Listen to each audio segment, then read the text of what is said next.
You know that WrestleMania 42 commercial they ran where everyone's sitting around the poker table, Triple H is walking in, he runs the casino. So today, we're going to have some fun.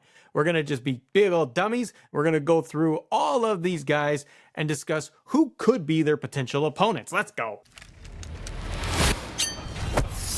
Ladies and gentlemen, welcome to Assemble. My name is Matt. Good to see you. Good to have you. Okay, the first one at the table, Cody Rhodes. For where we are right now in the landscape of WWE, I kind of feel like there's 2-3 names potential for Cody at WrestleMania. It's a long way away, but at the same time, WWE starts ramping up their WrestleMania season at like Survivor Series. First name I got. Don't see it happening. It's more of a wish. It's a good, positive wish thing. Kevin Owens. I know he's got the neck. I know he's off. We have no idea if he will even wrestle again. I'm just putting out in the universe some positivity that Kevin Owens would be happy and healthy. He recovered super quickly. He's a Superman kind of guy, and he's going to go have a match against Cody Rhodes and win the title. It's not happening, but it's something I wish because I miss Kevin Owens. I want to see. I was watching clips of him the other day. I was like, I miss having KO on TV. He's fun. He's entertaining. I like this feud with Cody. I like them to do it again and do it at Mania. But the real feud, the one that everyone is just getting all tickled in the fun bits about, the potential of a Randy Orton, Cody Rhodes story going to WrestleMania, a proper one. They had their little match, the King of the Ring thing, and Cody held up his big crown. I want to see Randy go heel, dastardly, devastating, turns back on everybody, hates it all, and he goes up against Cody Rhodes and he wins and he beats Cody at WrestleMania. Or you flip it, you have all this whodunit Jacob Fatu stuff, and it turns out it was Cody Rhodes all along, damn it. And it turns out that Cody becomes bad guy, not full out just evil Empire Cody, but more like just kind of he's disgruntled and he's frustrated, angry kind of Cody. And then that way you have Randy, because the crowd loves Randy. He's beloved by the galaxy, universe, whatever. And they want to see Randy do cool things. So they want to see him RKO the dummy of Cody Rhodes. You flip the whole thing. So you have Randy win the Royal Rumble or the Chamber, and he goes off to fight the just kind of just snarky Cody Rhodes champion. And they could have a match, and then maybe it brings Cody back to the good side if they did that. Also give Randy like a little bit of a run with the belt. It'd be kind of refreshing. The other option for Mr. Rhodes, assuming he is still champion, maybe he's not. Maybe he'll be somebody totally different and new. I'm going to go with the other option, which is a triple threat of Cody, Randy, and Drew McIntyre. We are going through this whole thing with Drew McIntyre and Cody Rhodes right now. I think Randy Orton gets mixed in there and involved in that, kind of like he did when it was Kevin Owens and Cody. Randy was involved. I think you can add Randy into all of this. He's got the history with Cody, obviously, and he's got history with Drew McIntyre. So you throw all of them together in the ring. You can have Cody retain, or it's a great opportunity for Drew McIntyre to win the freaking belt at WrestleMania, and he can just all of his dreams come true. So going with that as my Cody option as he's sitting at the table. The next guy at the poker table, Roman Reigns. Roman's interesting because Roman leaves. He gets destroyed, so he leaves. He comes back, big pop. Then fights people, Superman punches stuff, and win or lose, but then goes away for a very long time.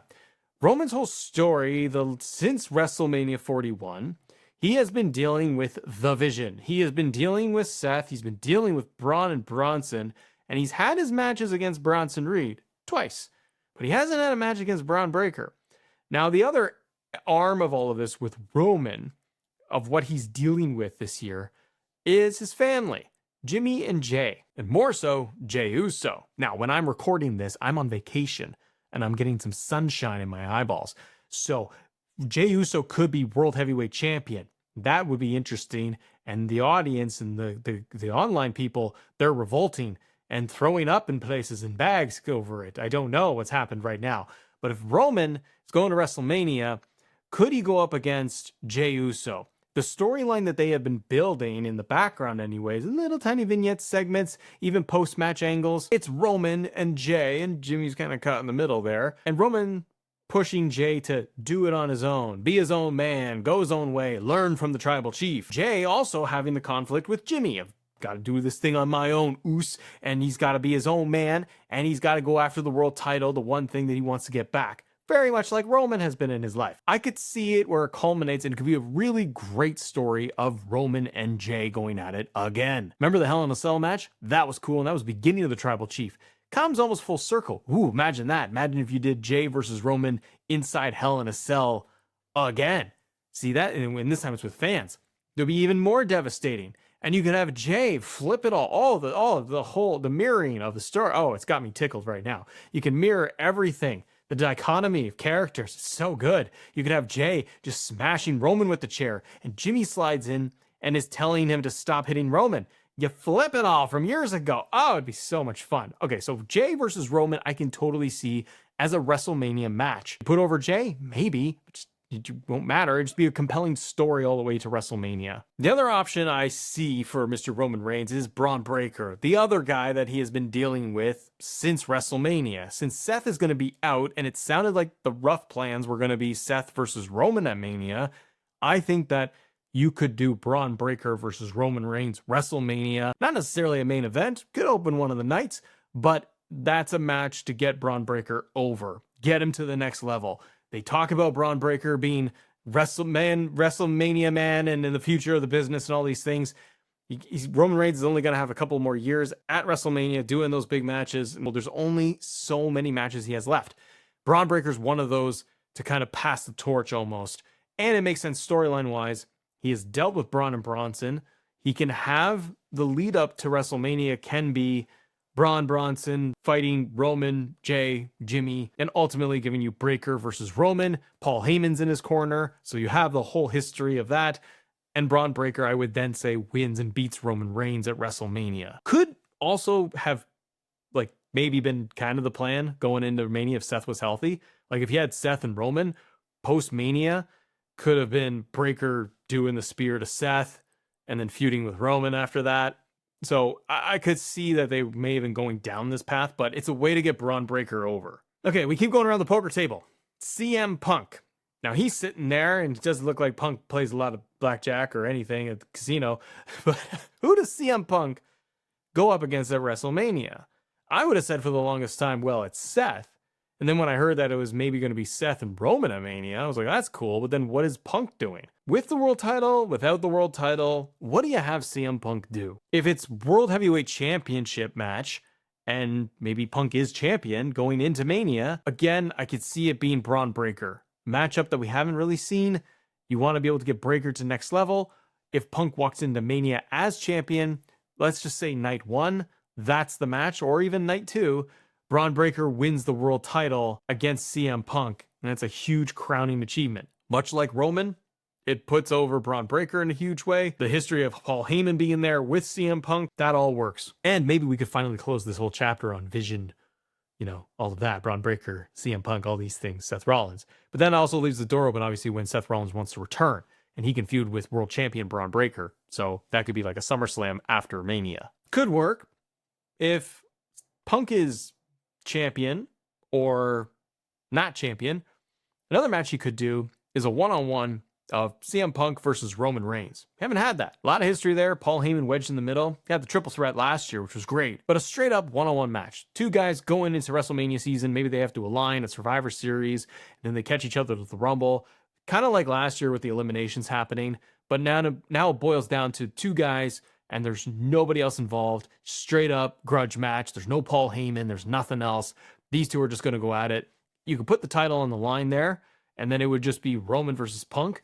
You could have Punk maybe keep the title, but with the added bonus of Roman Reigns going after it, I think that helps really elevate the World Heavyweight title to another level, and that's great to see too. And if there's no belt, then yeah, just a very healthy grudge match. Either guy can win. That's what I see for Mr. CM Punk. Now, you go around to the very end, and you have very sleepy, not happy to be here at all, Brock Lesnar. He is presumably at WrestleMania, according to this commercial. So if they're advertising Brock already, you bet your sweet butt he's there. And I don't really care for a Brock match, personally, because I've seen what Brock can do. Saw the John Cena match, and the build to it. I don't care for that. Just a couple of F5s, and to R-Truth, are they going to do that again? I don't see anything very exciting for Brock Lesnar. Brock has to do something really cool with his character for me to get invested. Otherwise, it's just another Brock match. Brock, I think, has a couple of opponents here, some potentials. Do I see Brock Lesnar in the WWE title picture, like going up against Cody again, but now it's for the belt. No, don't do that. But do I see him more on Raw fighting amongst these guys? Kinda. I think one name is one that was rumored before, and it's Gunther. Gunther versus Brock Lesnar. They teased that in the Royal Rumble a couple years ago, didn't they? The two of them met, but then we got nothing. And then Brock had to go away for reasons that we are all aware of. So Brock versus Gunther, I think, could be the more obvious match for those guys. Gunther goes over, propels him higher. I'd like to see Gunther go over and fight Cody. Give him a big, big opponent if Cody is still going to be champion. But Brock Lesnar, not in the main event, more of like a show opener because Brock likes to get out of there as fast as he can. I think he has an opening match with Gunther on like night 2. And yeah, you have Gunther beat him in 10 minutes. German suplexes and F5s, chops, lots of chops. Gunther hits him with every move and ultimately gets Brock to tap out. That'd be kind of cool. If not, Bron Breakker could work because, again, it's like everything themed where it's like if you pick Punk, you pick Roman, or pick Brock. Bron Breakker, Paul Heyman mixed in, I think works very well. As me not being very excited for any Brock Lesnar match, between the two, I'd be way more invested in Bron Breakker versus Brock Lesnar. Paul Heyman being there, I think that adds to all the promos and the depth to it in the history. 2, I think it would just babyface Bron Breakker, and the fans would just be like cheering for Breakker to beat Brock the whole time. And we get to see a bunch of spears to Brock Lesnar, and they put on a just killer, hard hitting, brutal match. Breakker wins, and Brock goes bye-bye. And that way you've now main evented Bron Breakker. Now, those are all the guys that were sitting at the table, but I do have a question. There were no ladies at the table. Why weren't any of the female wrestlers, your top superstars, act at the commercial thing? It was all guys. Maybe they'll release a second one and then it's all good. Or there's an extended version of it and someone walks in. So I will say, let's do a prediction here for Rhea Ripley, who is arguably the or one of the biggest draws in the women's side for WWE. You can put Becky up there, Charlotte up there. There's a bunch of names, but Rhea is kind of their big poster girl for the company. I hope, number one, I hope that one of the women's matches main events WrestleMania this year, night 1 or night 2. If they build a compelling story that's there, that's got teeth, that's got a lot of emotion and investment, I hope we get a main event because it's been a while. And when I watch shows like Evolution, it was a tremendous show top to bottom. They can pull it off and run their own card. I think that if you have Rhea in a match at WrestleMania, main event or not, what I see right now is her versus Stephanie Vaquer for the world title. I think Stephanie holds on to the world title all the way to WrestleMania. I think they are taking, in my eyes, they're taking these next several months with her as champion as kind of her first run with the belt, and she holds it for a while so she can have these matches with Judgment Day, maybe Nikki Bella she feuds against, Liv if she comes back, and they can get Stephanie kind of through like War Games, episodes of Raw doing singles matches, Saturday night's main events, the Rumble. Like there's not a lot till WrestleMania. If you want Stephanie to be in several different programs, they can do it and build her credibility as world champion. Meanwhile, for Rhea, when she does come back from injury, I can see her finishing things up with Kabuki Warriors. That ends maybe by the Royal Rumble. Rhea splits off, enters the Rumble or Elimination Chamber. You can still continue those Kabuki Warriors, the Asuka story. Everyone trying to stop Rhea from getting to Mania. And then you could have Rhea win the Rumble or win Chamber, and she gets that match, and she goes up against Stephanie Vaquer for the world title. And then you have a really cool matchup of somebody newer in Stephanie going up against the established star of Rhea Ripley. Kind of like what happened to Rhea before, which was her versus Charlotte, and they pulled off a killer match at WrestleMania. I think because Rhea is so established at this point, it helps boost somebody like Stephanie. Even though she's world champion, it helps elevate her even higher because she has that kind of main event match with a Rhea Ripley. So those are my picks for the poker table plus Rhea Ripley. What do you got? But let me know your picks. Comment below. Do all that good stuff. And if you guys want to talk more WWE topics, got this video right here for you. Have a great day. See ya.